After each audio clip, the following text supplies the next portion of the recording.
ಶುರು ಮಾಡೋಣ. ಎಲ್ಲರಿಗೂ ನಮಸ್ತೆ. ನಾನು ನಿಮ್ಮ ಶ್ರೀಹಾನ್. ಕನ್ನಡದ ಕವಿಗಳೆಂದೊಡನೆ ನಮಗೆ ನೆನಪಾಗುವುದು ನಮ್ಮ ರತ್ನಾತ್ರೇಯರು. ವಿಕ್ರಮಾಸುರ ವಿಜಯ ಮಹಾಭಾರತದ ಕಥೆಯನ್ನು ನಮಗೆ ನಿರೂಪಿಸುತ್ತದೆ. ಪಂಪ, ರನ್ನ ಮತ್ತು ಪೊನ್ನನ ಕಾಲವನ್ನು, ಪಂಪ ಯುಗ, ಖಡ್ಗವನ್ನು ಹಿಡಿದು ಪರಾಕ್ರಮಿಯಾಗಿ ಯುದ್ಧ ಮಾಡಬಲ್ಲ ಪಂಪ ಕನ್ನಡ ಸಾಹಿತ್ಯದಲ್ಲಿ ಅತ್ಯಂತ ಹಿಡಿತವುಳ್ಳವರಾಗಿದ್ದರು. ಶುರು ಮಾಡೋಣ. ಎಲ್ಲರಿಗೂ ನಮಸ್ತೆ. ನಾನು ನಿಮ್ಮ ಶ್ರೀಹಾನ್. ಕನ್ನಡದ ಕವಿಗಳೆಂದೊಡನೆ ನಮಗೆ ನೆನಪಾಗುವುದು ನಮ್ಮ ರತ್ನಾತ್ರೇಯರು. ಪಂಪ, ರನ್ನ ಮತ್ತು ಪೊನ್ನ.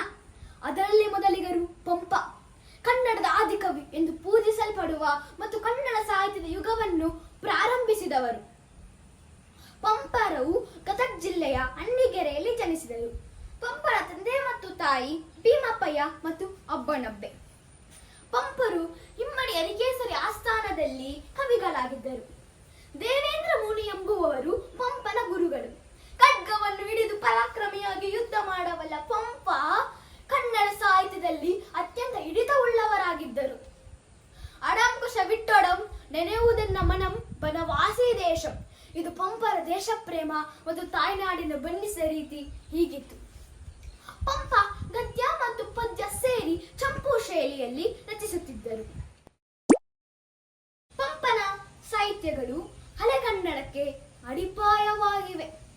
ಪಂಪರು ಕನ್ನಡ ಸಾಹಿತ್ಯಕ್ಕೆ ಉನ್ನತ ಗುಣಮಟ್ಟವನ್ನು ಸ್ಥಾಪಿಸುವುದರ ಜೊತೆಗೆ ಕನ್ನಡ ಸಾಹಿತ್ಯಕ್ಕೆ ಅತ್ಯಂತ ಅಮೂಲ್ಯವಾದ ಕೊಡುಗೆಗಳನ್ನು ಸಹ ನೀಡಿದ್ದಾರೆ.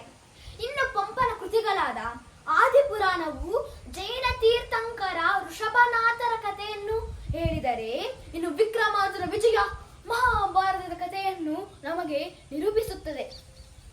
ಇನ್ನು ಪಂಪನ ಮೇರು ಕೃತಿಗಳು ಪಂಪ ಭಾರತ ಮತ್ತು ಹರಿಕೇಸರಿ ಆಸ್ಥಾನ. ಪಂಪನ ಕಾಲವನ್ನು ಪಂಪ ಯುಗ ಎಂದು ಕನ್ನಡಿಗರು ಹೆಮ್ಮೆಯಿಂದ ಸ್ಮರಿಸುತ್ತಾರೆ.